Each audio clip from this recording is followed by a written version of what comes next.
हाँ तो प्यारे बच्चे, आप लोग कैसे हैं? मैं तो सुना हूं कि आप लोग मस्त होंगे, जबरदस्त होंगे और स्वस्थ भी होंगे। तो जैसा कि हम लोग बात कर रहे थे क्षेत्रमिति मेंसुरेशन चैप्टर, वह चैप्टर को हम लोग आज क्या करने वाले हैं, द इंड करने वाले हैं।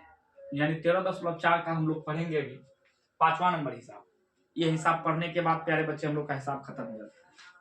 तो हम लोग चलते हैं सबसे पहले हिसाब की ओर। हिसाब हमें क्या कह रहा है? हिसाब 5 नंबर में कह रहा है मतलब बनाने के लिए हम लोग सबसे पहले नियम को अपनाए थे। 1 नंबर नियम था हमारा, पहला हिसाब को पढ़ना, पढ़कर समझना, समझ के फिगर बनाना। 1 नंबर नियम यहीं पे खत्म हो गया। दूसरी नंबर क्या था बच्चे हमारे?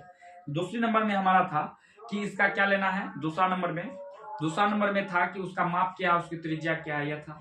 और तीसरा नंबर में प्यारे बच्चे क्या था? उसका सूत्र का फैसला लेना है ना, और उसके बारे में थोड़ा सा सोचना है। और चौथा नंबर नियम क्या था? चौथा नंबर नियम था हमें निकालना है। क्या निकालना है प्यारे बच्चे? वही देखना है। क्लियर है?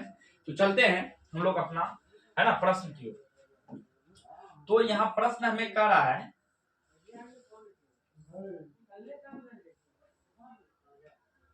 चलिए तो सबसे पहले हिसाब कर रहा है 20 सेंटीमीटर ऊंचाई, 20 सेंटीमीटर ऊंचाई और शीर्ष कोण है ना, शीर्ष कोण 60 डिग्री है। यानी बोलता है एक शीर्ष कोण 60 डिग्री है, एक शंकु है। इतना बात जान रही है, एक शंकु है भी, ठीक है ना। इसका शीर्ष कोण 60 डिग्री है ना। उसके बाद क्या बोला जाता है? उसके बाद कहा जाता है कि 60 डिग्री है और शंकु उसकी ऊंचाई के, है ना, बीचों बीच से होकर जाते हुए एक तल से 2 भाग में बांट दिया जाता है। यानी कि इसके बीचों बीच इस तरह से काट दिया जाता है, इस तरह से इसके बीचों बीच काट दिया जाता है ना। यही बोला, इसके बीचों बीच होते हुए ऊंचाई के बराबर, उसी के ऊंचाई के, है ना, बीचों बीच होकर जाते हुए एक तल से 2 भाग में इसे काट दिया जाता है। यानी 2 भाग में इसको क्या कर दिया जाता है? काट दिया जाता है, ठीक है। उसके बाद इसके बीचों बीच होते हुए काट दिया जाता है। एक तल से 2 भाग में काटा गया है। एक तल से कितना भाग? यानी इसको 2 हिस्सों में काटा गया है। यानी इस टाइप से काटा गया है, ठीक है। इसको मिला के ही देते हैं, ठीक है ना। अब उसके बाद कहता है जबकि तल शंकु के आधार के समांतर है। यानी कि कहा जाता है कि इसके बीचों बीच तो ये तो कट गया, ये तो कट ही गया, है ना। अब उसके बाद कह रहा है इसके फिर बीचों बीच इस तरह से काटा जाता है। हो गया। बोलता है यदि इस शंकु के छिन्नक को, है ना, इतना सेंटीमीटर व्यास, यानी इसका जो बीचों बीच काटा जाता है, यानी निचली हिस्सा ये बचेगा प्यारे बच्चे। तो इसको जो है बोलता है शंकु के छिन्नक, यानी इसको, यह आपको छिन्नक मिल गया। अगर यदि हम इसको 2 भाग में काट दे, आपका शंकु रहा इस टाइप से, ठीक है। इसको 2 हिस्से में हमने काट कर दे, कितने हिस्सों में? 2 हिस्से में कर दे, निचला हिस्सा कैसा बचेगा? ऐसा ही बचेगा। तो यहाँ ऐसा रहा। तो यदि इस प्रकार शंकु के छिन्नक, इस प्रकार हमारा छिन्नक मिल गया, व्यास 1.16 सेंटीमीटर वाला, यानी कि व्यास 1.16 सेंटीमीटर, यानी कि d बराबर 1.16 सेंटीमीटर, 1/16 कह रहा है, 16 सेंटीमीटर यही बोलता है, वाले एक तार के रूप में बदल दिया जाता है। यानी कहने का मतलब है प्यारे बच्चे, है ना, कि इसको पिघला करके व्यास 1/16 सेंटीमीटर वाला एक तार बनाया जाता है, ठीक है। क्या बनाया गया? तार बनाया जाता है ना। तो तार की लंबाई ज्ञात करें। यानी कहने का मतलब है इसकी जो लंबाई है, यह तार की लंबाई ही ऊंचाई कहलाता है। जब इस तार को खड़ा किया जाता है तो ऊंचाई कहलाएगा, और जब गिरा दिया जाता है तो लंबाई कहलाएगा। समझ में आ गया? चलिए, तो अब हम लोग सब कोई फिगर समझ गए होंगे। यानी कि कहने का मतलब है कि ये छिन्नक है, ठीक है। इस छिन्नक को पिघलाकर इतना सेंटीमीटर, कितना, है ना, d बराबर 1/16 सेंटीमीटर वाला क्या बनाया जाता है? एक तार बनाया जाता है। 1/16 सेंटीमीटर व्यास वाला एक तार बनाया जाता है। इसका क्या निकालना? हमको ऊंचाई ज्ञात करना है। क्या ज्ञात करना है ना? ऊंचाई ज्ञात करना है कि या लंबाई ज्ञात करना है कि तार कितना लंबा बना या कितना ऊंचा बना। समझ में आ गया? चलिए, तो हम लोग क्या करेंगे? सबसे पहले यहां पर थोड़ा सा ध्यान से देखा जाए, कि जब यहाँ पे कट होगा तो यहाँ एक 90 डिग्री कोण बनेगा। एक कितने डिग्री कोण बनेगा? 90 डिग्री कोण बनेगा। यानी कि इस आधा हिस्सा में भी, यहाँ से यहाँ तक वाला हिस्सा में भी 90 डिग्री कोण बनेगा और यहाँ से यहाँ पूरे हिस्से तक में भी 90 डिग्री कोण का निर्माण होगा। समझ में आ गया। और यह पूरा शीर्ष कोण इसका 60 डिग्री था, जब इसको बीचों बीच इस तरह से काट दिया जाएगा तो एक भाग इधर हो जाएगा, एक भाग इधर हो जाएगा, तो यह कोण कितना डिग्री बनेगा प्यारे बच्चे, यह बनेगा 30 डिग्री यानी 30 डिग्री। क्लियर है। यानी कि हम बोलना क्या चाहते हैं, बोलना यह चाहते हैं छिन्नक का आपको देखिए मतलब जो है त्रिज्या वो पता ही नहीं है ना, बड़ी त्रिज्या क्या छोटी त्रिज्या क्या नहीं, एक मतलब त्रिज्या पता है ही नहीं, तो नहीं है प्यारे बच्चे। यहाँ पे हम लोग त्रिकोणमिति 8.1 का गुण को अपनाएंगे, थोड़ा सा 0.1 का गुण को अपनाने के लिए है ना, यहाँ पे हम नाम रख देते हैं ए, इसका नाम रख देते हैं ए, रख देते हैं ए, ठीक है, इसका नाम बी, इसका नाम सी, इसका नाम रख देते हैं ओ, यहाँ पे कोई एक बिंदु है और यहाँ एक त्रिज्या है,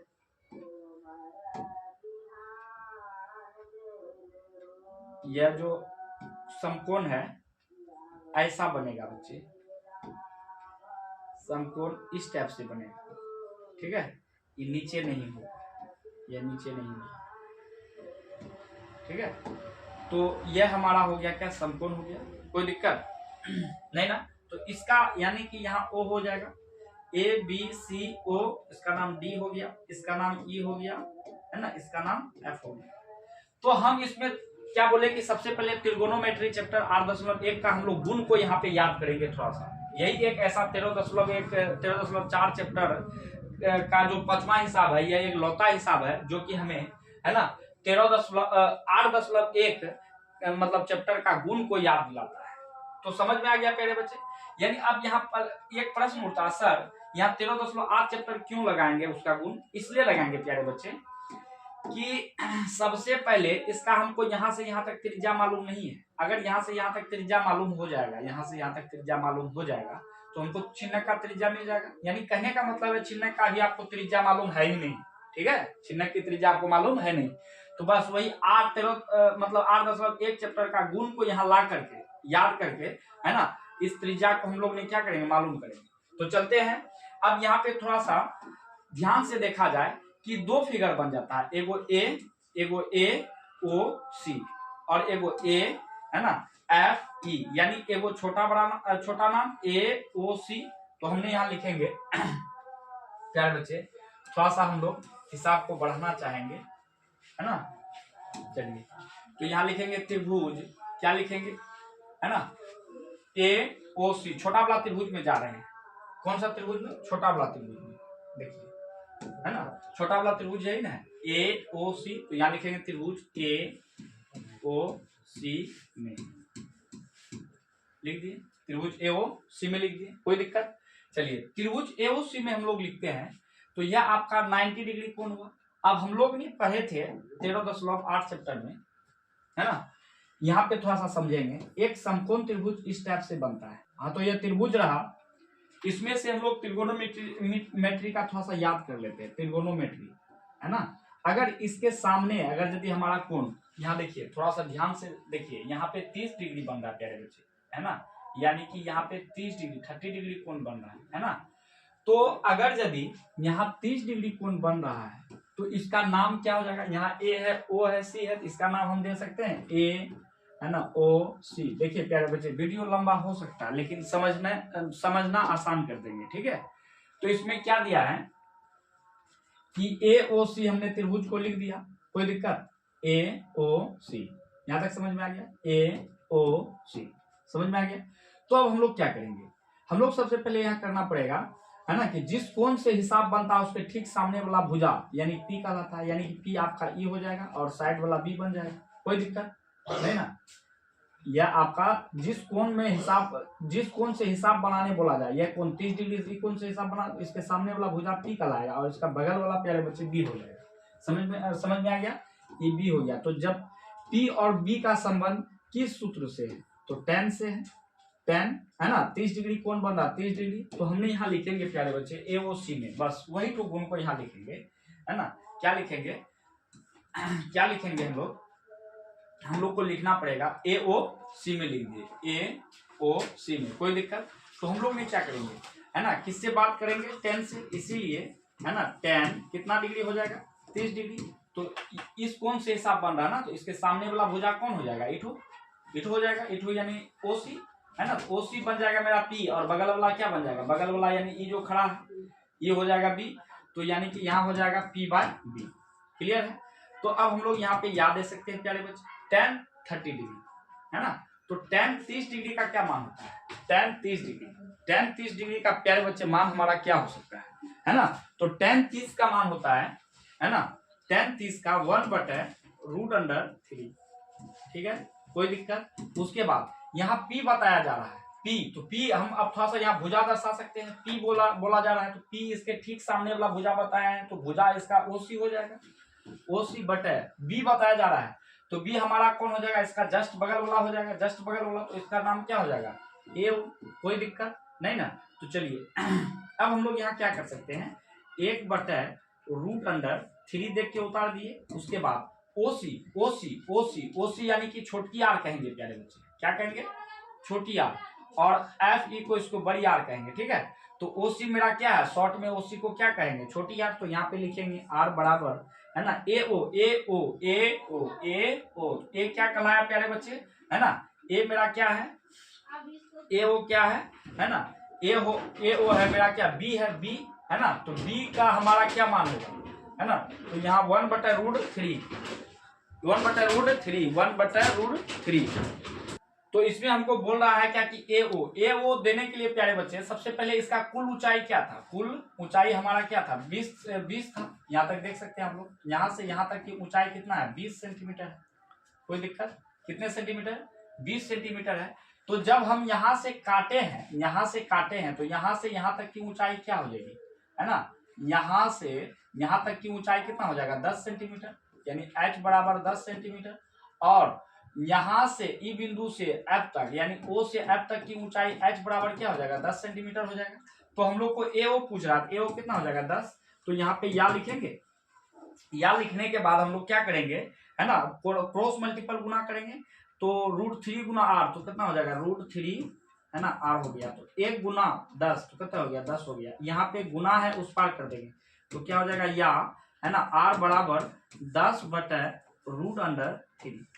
कोई दिक्कत है, समझ में आ रहा होगा। चलिए अब हम लोग चलते हैं प्यारे बच्चे किसमें, अब हम लोग चलेंगे है ना त्रिभुज बड़ा वाला में। त्रिभुज बड़ा वाला का नाम थोड़ा सा देखेंगे, A है ना FE। कोई दिक्कत, AFE, थोड़ा सा ध्यान देंगे, त्रिभुज AFE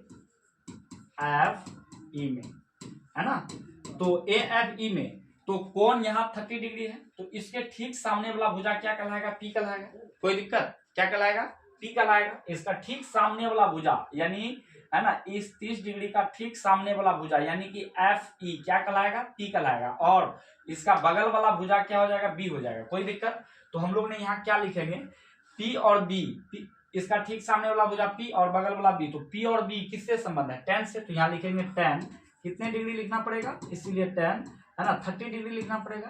tan 30 डिग्री का मान क्या होता है, P/B होता है। कोई दिक्कत, तो tan 30 डिग्री का मान क्या होता है, 1/√3 होता है ना। तो P का क्या मान है, P का क्या मान है ना, तो हमको देखेंगे P इसका ठीक सामने वाला भुजा P, तो यानी यहाँ से यहाँ तक की दूरी मेरा क्या है, FE है ना, FE। थोड़ा सा भुजा दिखा दें एक बार, क्या हो जाएगा, FE हो गया। ठीक है, उसके बाद B का मान क्या, B का मान प्यारे बच्चे इसका सामने वाला भुजा P, तो B पूरा हो जाएगा, तो पूरा यानी यहाँ से यहाँ तक की दूरी, A से F तक की दूरी, कुल दूरी यानी पूछ रहा है, तो आपका कुल दूरी क्या हो जाएगा, 20 सेंटीमीटर। तो हम लोग ने यहाँ क्या लिख देंगे है ना, अच्छा 20 अभी नहीं लिखेंगे, पहले एक बार भुजा दर्शा देते हैं। तो यानी कि यहाँ से यहाँ A से F तक की दूरी, यहाँ क्या लिख देंगे, AF। कोई दिक्कत, समझ में आ गया, यहाँ या लिख देंगे 1/√3 हो गया। अब बराबर FE का छोटा सा नाम बताइए, FE आपको कोई पूछेगा FE का छोटा सा नाम क्या है, तो बोलना है R, बड़ी R, तो बड़ी R लिख देंगे है ना। AF का छोटा सा नाम बताइए, AF है ना, AF का छोटा सा नाम नहीं बता के हमको कुल ऊंचाई बताना, A और F, तो AF का कुल ऊंचाई कितना दिया है, 20 सेंटीमीटर, तो यहाँ पे आप सब क्या भरेंगे, 20 सेंटीमीटर। कोई दिक्कत, मैं उम्मीद करता हूँ कि आप लोग को समझ में आ रहा होगा। तो इसको क्रॉस मल्टीपल करेंगे प्यारे बच्चे गुना, तो कितना हो जाएगा, √3r बराबर 1 गुना कितना हो जाएगा, 20 है ना, तो या है ना कितना हो जाएगा, r बराबर 20 है ना, 3 हो जाएगा, गुना इस पार में 3 था, उस पार कर दिया, भाग हो गया। अब यहाँ पे अब हम लोग समझेंगे, क्या समझेंगे कि हमको जो छोटी आर बताया जा रहा था, छोटी आर का मान, तो छोटी आर यहाँ छिन्नक का अब हमको पता लग गया कि सर छिन्नक का छोटी आर का मान आ गया 10√3, समझ में आ रहा होगा। चलिए अब उसके बाद बड़ी आर का मान बताया जा रहा है प्यारे बच्चे, बड़ी आर, बड़ी आर, बड़ी आर, तो बड़ी आर कहाँ, यहाँ से यहाँ, तो बड़ी आर भी हम लोग निकाला, क्या निकाले हैं 20 बराबर 20√3, यानी बड़ी आर का मान आपको पता हो गया। कोई दिक्कत, कोई दिक्कत नहीं। चलिए अब हम लोग को क्या करना है, इस जगह से हिसाब बनाना बिल्कुल इजी हो जाएगा प्यारे बच्चे। तो यहां से यहां तक की ऊंचाई, इस छिन्नक की ऊंचाई क्या हो जाएगा प्यारे बच्चे, ये पूरे जब हम लोग बात कर रहे थे तो 20 था, तो यहां से O से F, हाथ थोड़ा देखें, O से F, हाथ देख रहे हैं, O से F तक इतने ना आपका छिन्नक है, तो O से F तक की ऊंचाई कितना हो जाएगा 10, कितना हो जाएगा 10 सेंटीमीटर। क्लियर है प्यारे बच्चे, समझ में आ गया होगा। चलिए अब हम लोग यहाँ से हिसाब को एक बार आगे बढ़ा सकते हैं, है ना। आगे बढ़ाने के लिए अब थोड़ा सा इसका तार दिया था ना, बेलनाकार तार, तार किस रूप में, बेलनाकार के रूप में दिखाई पड़ रहा है। अब हम उसको क्या करेंगे, एक बार लिखेंगे, है ना, क्या लिखेंगे, है ना, इसीलिए बेलनाकार, बेलनाकार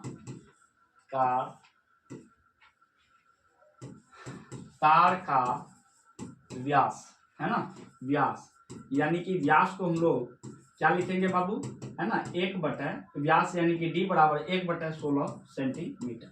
तो व्यास से हमें क्या निकालना पड़ता है, व्यास से निकालना पड़ता है गुरुजी त्रिज्या निकालना पड़ता है। तो यहाँ क्या लिखेंगे, त्रिज्या, है ना, R बराबर क्या हो जाएगा, है ना, D/2। तो D का मान क्या हो जाएगा, D का मान क्या है आपका, D का मान 1/16 लिख दिए, और गुना नीचे में 2 है तो गुना नीचे में करना है, ठीक है। तो कितना हो जाएगा 1/16 दूनी 32 सेंटीमीटर। क्लियर है।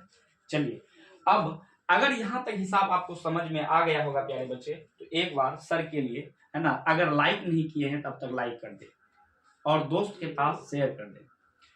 तो प्यारे बच्चे यानी अब कहने की थोड़ा सा बात है इसमें, बात यही है कि क्या बात है, यही बात है गुरुजी, है ना, यह जो आकृति है छिन्नक, इसी को पिघलाया जाता है ना, इसी को क्या किया जाता है, पिघलाया जाता है। इसको पिघला करके एक बेलनाकार तार बनाया जाता है। तो इसका आयतन इसके आयतन का क्या होगा, इक्वल्स होगा, बराबर होगा। समझ में आ रहा होगा। चलिए तो हमने लिखेंगे यहाँ, क्या लिखेंगे, है ना, यहाँ लिखना पड़ेगा प्रश्न से, क्या चीज से, प्रश्न से, है ना। चलिए यहाँ लिख देते हैं प्रश्न से। तो प्रश्न से जाने के लिए हम लोग को क्या करना पड़ेगा, है ना, यहाँ लिखना पड़ेगा छिन्नक, छिन्नक का आयतन, आयतन जो है ना, बराबर हो जाएगा, है ना, बेलनाकार, बेलनाकार, है ना, तार के आयतन। कोई दिक्कत, समझ में आ रहा है। चलिए मैं उम्मीद करता हूं कि आप लोग को यहाँ तक समझ में आ रहा होगा। अगर समझ में नहीं आया है तो प्यारे बच्चे एक नंबर देंगे, व्हाट्सएप नंबर, उस नंबर पे आप लोग एक बार मैसेज कर सकते हैं, और मैसेज के माध्यम से आपको जहां हिसाब में मिस हुआ होगा, मतलब हो रहा होगा, आप लोग को वहां से बता दिया जाएगा। तो छिन्नक का आयतन, तो हमने छिन्नक का आयतन पढ़ाए थे, क्या पढ़ाए थे, है ना, 1/3 पाई, है ना, 1/3 पाई, है ना, उसके बाद H ब्रैकेट, है ना, बड़ी R का वर्ग प्लस छोटी r का वर्ग, है ना, प्लस बड़ी R1 इंटू छोटी r। क्लियर है, समझ में आ रहा है। चलिए हम यहाँ पे क्या कर सकते हैं, छोटी ब्रैकेट नहीं लेकर के बड़ी ब्रैकेट ले सकते हैं। ब्रैकेट लेने में कहीं कोई दिक्कत नहीं है, कहीं पैसा भी नहीं हमें लग रहा है, ठीक है, रुपया भी नहीं लग रहा है। तो बेलन का आयतन क्या होता है, पाई, है ना, R², है ना, H होता है। क्लियर है, समझ में आ गया। चलिए अब हम लोग थोड़ा सा बात करेंगे इसका अगला। अब यहाँ पे 1/, कितना हो जाएगा, √3, 1/3, सॉरी √3 नहीं, 1/, कितना हो जाएगा 3। अब सबसे पहले यहाँ कॉमन कुछ मिल रहा है क्या, कॉमन कुछ मिल रहा है क्या, है ना, कॉमन कुछ मिल रहा है। सबसे पहले कॉमन नहीं मिल रहा है, एक बार हम यहाँ 1/3 देख के उतार दिए, गुना पाई का मान पाई ही रहने देते हैं, और ऊंचाई बताया जा रहा है, छिन्नक की ऊंचाई कितना हो जाएगा आपका 10, है ना, बड़ी ब्रैकेट हो जाएगा, बड़ी R का मान हमने निकाला है ना, 20√3 का स्क्वायर प्लस है ना 10√3, 10√3 निकाले हैं इसका मान है ना, प्लस अब बड़ी आर का मान हम लोग ने निकाले हैं 20√3 है ना, गुना छोटी आर का मान निकाले हैं 10√3। क्लियर है, समझ में आ गया। चलिए अब यहाँ ब्रैकेट लिख देंगे।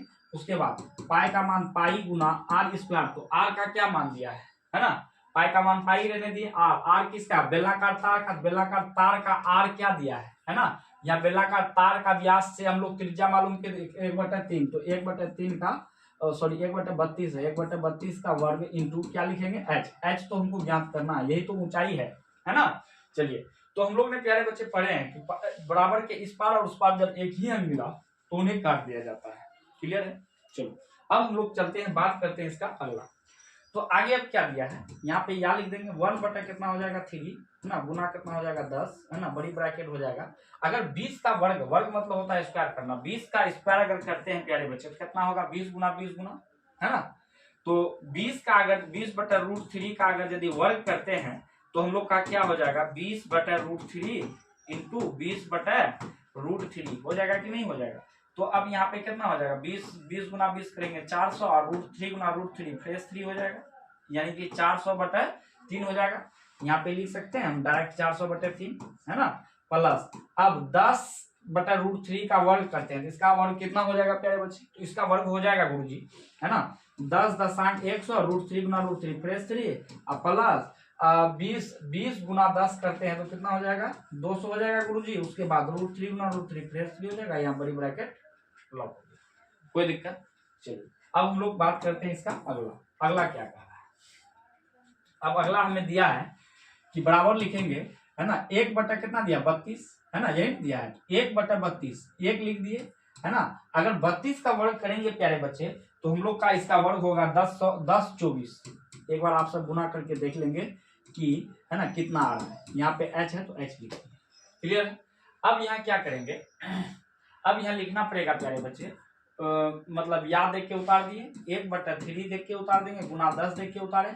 जब इस सब को है ना ब्रैकेट के अंदर में हमको एक बार क्या करना होगा भिन्न करना होगा, भिन्न का जोड़, यानी कि 3 3 3 का लघुत्तम कितना होगा 3 3 से 3 में भाग देंगे एक बार में 1 गुना 400 यहाँ कितना हो जाएगा 400 हो जाएगा, प्लस है ना 3 से 3 में भाग देंगे एक बार में 1 गुना 100 कितना हो जाएगा 100। उसके बाद कितना हो जाएगा प्लस हो जाएगा 3 से 3 में भाग लगाएंगे एक बार में 1 गुना कितना हो जाएगा 200, तो बराबर यहाँ कितना हो जाएगा 200। ठीक है, बड़ी ब्रैकेट बंद होगी। अब बराबर यहाँ कितना हो गया 1 बटा आप लोग सब जान रहे होंगे 1 बटा कितना हो जाएगा है ना 1024 है ना गुना h। क्लियर है। अब यहाँ क्या लिखेंगे या 1/3 गुना 10 देख के उतार देंगे। इस तीनों को जैसे ही प्यारे बच्चे हम लोग मर्ज कर देंगे जोड़ देंगे तो यह ब्रैकेट एक गुना का रूप ले लेगा। तो 4 1 5 2 कितना हो जाएगा 700 बटा कितना हो जाएगा 3। अब बराबर क्या हो जाएगा है ना 1/1024 गुना कितना हो जाएगा। क्लियर है। चलिए अब यहाँ क्या हो जाएगा प्यारे बच्चे, अगर यदि हम गुना करते हैं 1 गुना 10 गुना यार कुछ नहीं है तो 1 मान लीजिए, 1 मान लेंगे तो क्या होगा अब 1 गुना 10 गुना 700 करेंगे कितना होगा 7000 होगा कि नहीं होगा। और यहाँ पे 3 गुना 1 गुना 3 करेंगे कितना हो जाएगा 9 हो जाएगा।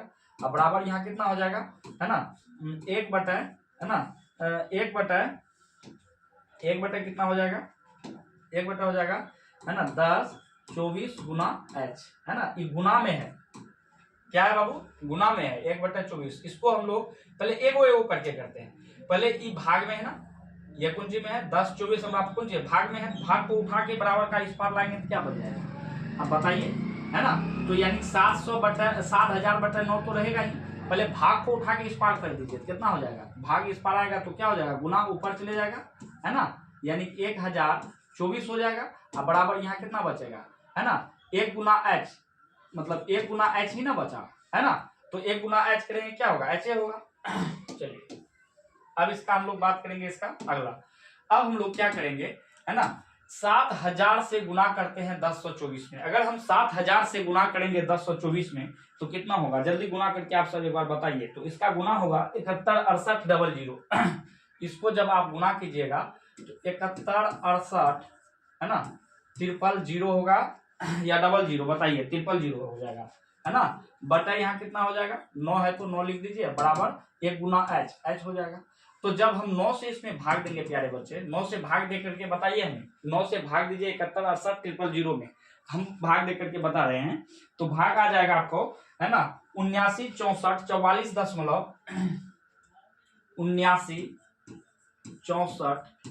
44.4 हो गया बटा बराबर h हो गया। कोई दिक्कत है ना। ये कुंजी में आया प्यारे बच्चे, ऊंचाई था तो ऊंचाई मेरा हर डिजिट कुंजी में सेंटीमीटर में, ऊंचाई लंबाई चौड़ाई सॉरी इसका जो है कि मतलब त्रिज्या व्यास कुंजी है सेंटीमीटर है, तो इसका ऊंचाई कितना में आ जाएगा इसीलिए यानी कि तार का ऊंचाई निकल गया है ना, लंबाई कहिए या ऊंचाई कहिए, अगर तार को हम गिरा देंगे है ना, इस तरह से गिरा देंगे तो इसका लंबाई कहलाएगा, इसी तार को जब हम खड़ा कर देंगे तो इसका ऊंचाई कहलाता है। अगर तार गिर के है यानी लंबाई निकालने का है, इसका मतलब समझिए तार गिर के है तो ऊंचाई को ही लंबाई कह सकते हैं। तो यहाँ हो जाएगा 79 है ना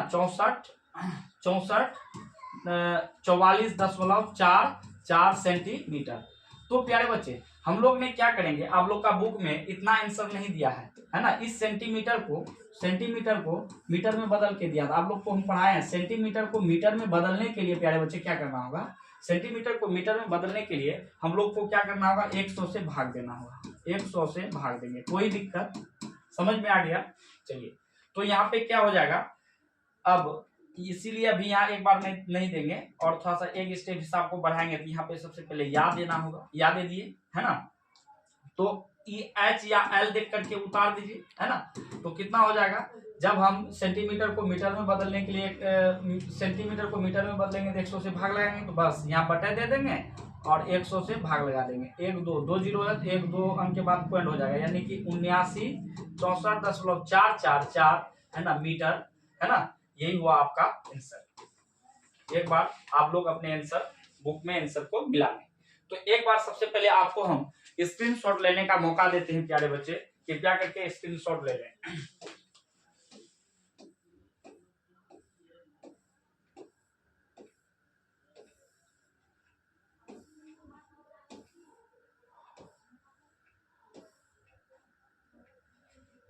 यह हिसाब का प्यारे बच्चे प्रथम चरण रहा, कृपया करके प्रथम चरण को स्क्रीनशॉट ले लें।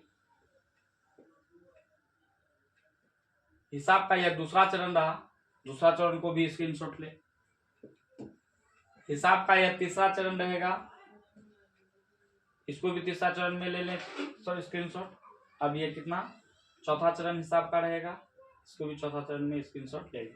तो उम्मीद करता हूं कि प्यारे बच्चे आप लोग को समझ में आया होगा यह हिसाब और आसानी से समझ में आया होगा। अगर यदि समझ में नहीं आया है तो हमारे व्हाट्सएप नंबर पे एक बार मैसेज करें, हम इस हिसाब को पुनः समझाने का प्रयास करेंगे है ना। मेरा व्हाट्सएप नंबर है 7903894863 है ना। तो अब हम मिलते हैं अगले चैप्टर को लेकर के अगले दिन, इसके लिए जय हिंद।